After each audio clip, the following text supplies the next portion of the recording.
Assalamualaikum warahmatullahi wabarakatuh. Izin memperkenalkan diri, nama saya Syahranti Firdaus. Di sini saya akan menganalisis menjelaskan bagaimana manajemen risiko untuk yang sesi 2. Nah, apa itu manajemen risiko? Manajemen risiko adalah proses di mana bisnis, manajer keuangan atau individu mengidentifikasi, mengevaluasi dan memprioritaskan risiko dan kemudian merumuskan rencana untuk meminimalkan dampak dari risiko tersebut. Bisnis menggunakan berbagai sumber daya, termasuk sumber daya keuangan untuk memantau risiko, meminimalisasikannya, dan mengontrol kemungkinan risiko tertentu membuahkan hasil.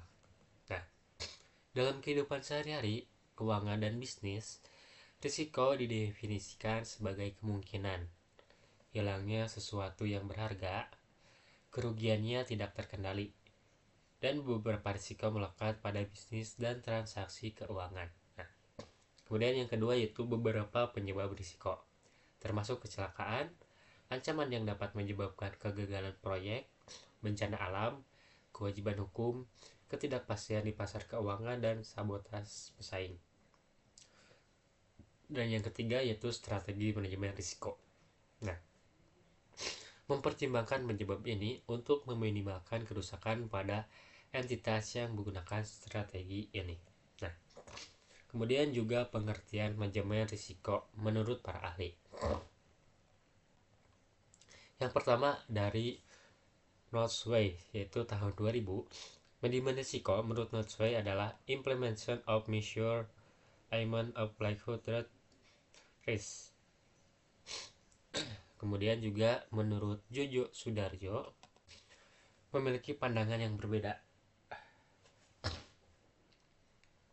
Nah, menurutnya manajemen risiko adalah penerapan fungsi manajemen secara umum untuk memetakan masalah dan solusi yang terjadi di dalam sebuah organisasi atau perusahaan maupun keluarga dan masyarakat. Kemudian menurut Tampobulion, manajemen risiko adalah suatu proses yang dilakukan untuk mengakomodasi segala kemungkinan buruk dari sebuah transaksi bisnis. Kemudian dari Bramatyo tahun 2008 yaitu berpendapat bahwa risiko adalah proses terstruktur dan sistematis dalam mengidentifikasi, mengukur, memetakan, mengembangkan alternatif dan penanganan risiko. Dan menurut Fahmi tahun 2010,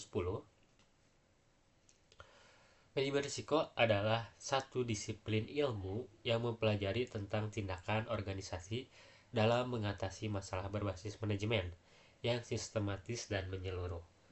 Dan yang terakhir dari Darmawi, menurut Darmawi, manajemen risiko adalah suatu usaha untuk mengetahui, menganalisis, serta mengendalikan risiko dalam setiap kegiatan perusahaan dengan tujuan untuk memperoleh efektivitas dan efisien yang lebih tinggi. Nah, jadi mengapa sih manajemen risiko itu penting? Nah, untuk bisnis dan investor, manajemen risiko memungkinkan mereka untuk mempersiapkan hal yang tidak terduga sambil menghindari kerusakan maksimum pada keuntungan, investasi, dan reputasi mereka. Dengan strategi manajemen yang baik, perusahaan dapat bertahan dalam bisnis, menentukan tujuannya, dan mewujudkan peluang yang lebih besar. Nah, kemudian investor juga dapat mempertahankan pengambilan positif setelah mitigasi risiko berhasil. Dan yang lebih penting yaitu manajemen risiko juga memiliki implikasi bagi masyarakat luas. Nah, prinsip manajemen risiko ada 10P. Yang pertama, polis dan atau kebijakan. Nah, polis atau kebijakan ini harus ditempatkan pada daftar sendiri atau paling atas. Namun dalam praktiknya tidak selalu di mana orang memulai. Perusahaan kecil mempertimbangkan praktis mendikte banyak keputusan keberlanjutan selanjutnya. Nah, berbagai kebijakan dapat dikembangkan terkait dengan kesehatan dan keselamatan, kemudian juga ada investigasi kecelakaan, pelaporan dan rehabilitasi, lingkungan dan pengelolaan sampah, kemudian ada kompetensi. Kemudian planning yang kedua. Ini termasuk perencanaan tingkat manajemen strategis dan tingkat operasi praktis. Kemudian yang ketiga ada produk atau layanan. Nah, ada beberapa faktor terkait dengan produk atau layanan sendiri. Yang pertama itu tahap siklus produk dan tren, posisi kompetitif, isu lingkungan yang ramah lingkungan, kemudian juga tren gaya hidup dan perubahan demografis, dan yang terakhir itu berbagai tekanan internal dan eksternal pada bisnis.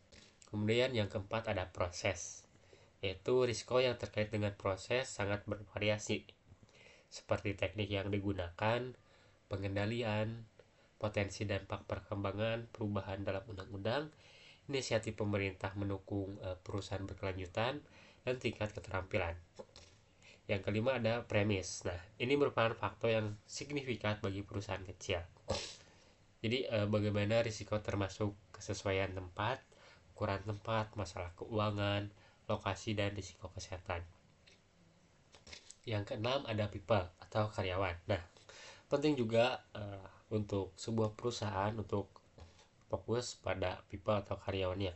Jadi bagaimana pekerja diatur, masalah budaya, termasuk kerja individu, terus apakah ada pengakuan serikat kerja, keterampilan kompetensi atau kompeten, dan pelatihan dan penguasaan pekerjaan. Yang ketujuh ada protection atau perlindungan. Nah, seperti bagaimana risiko perlindungan terhadap karyawan, tempat usaha, bahan, hak intelektual, data keamanan, dan lingkungan. Kemudian yang kedelapan ada prosedur.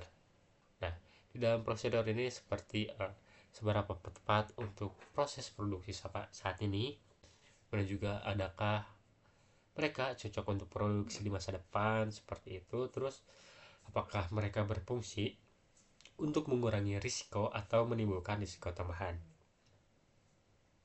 Yang kesembilan ada pembelian. Nah, juga tidak kalah penting dalam prinsip penilaian risiko, yang mana pengeluaran risiko sering terlupakan, seperti penggunaan standar yang dilakukan dalam bisnis, kebijakan perusahaan tentang kualitas, kebijakan pemerintah tentang standar, kondisi biaya dan pembayaran, dan jenis bahan yang tersedia.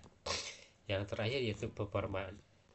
Nah, seperti faktor risiko ini berkaitan dengan kriteria dan ukuran kinerja yang dipilih perusahaan.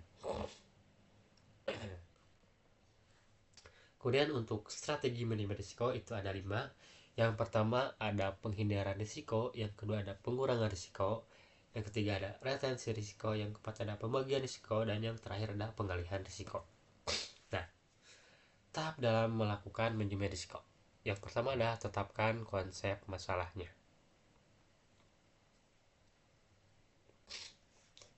Jadi menetapkan konteks masalahnya, yaitu seperti apa masalahnya. Kemudian yang kedua kita adalah melakukan identifikasi. Nah, identifikasi jenis masalahnya. Yang ketiga yaitu penilaian. Nah, setelah diidentifikasi, mereka kemudian harus dinilai untuk tingkat keparahan potensi kerugian dan kerugian yang terjadi. Yang keempat yaitu ada penanganan risiko potensial. Nah, setelah diidentifikasi dan dinilai, semua teknik mengelola risiko termasuk dalam satu lebih atau 4 kategori utama, yaitu transfer risiko, pengalihan risiko atau perpindahan risiko agar tidak parah, kemudian penghindaran risiko, menghindari atau keadaan yang menimbulkan kerugian. Yang ketiga ada retensi risiko, itu pengendalian risiko yang memberikan penyuluhan. Yang terakhir itu pengendalian risiko. Mungkin sekian dari saya, mohon maaf apabila ada salah kata maupun kurangnya dalam penyampaian. Wabillahi taufiq wal hidayah. Wassalamualaikum warahmatullahi wabarakatuh.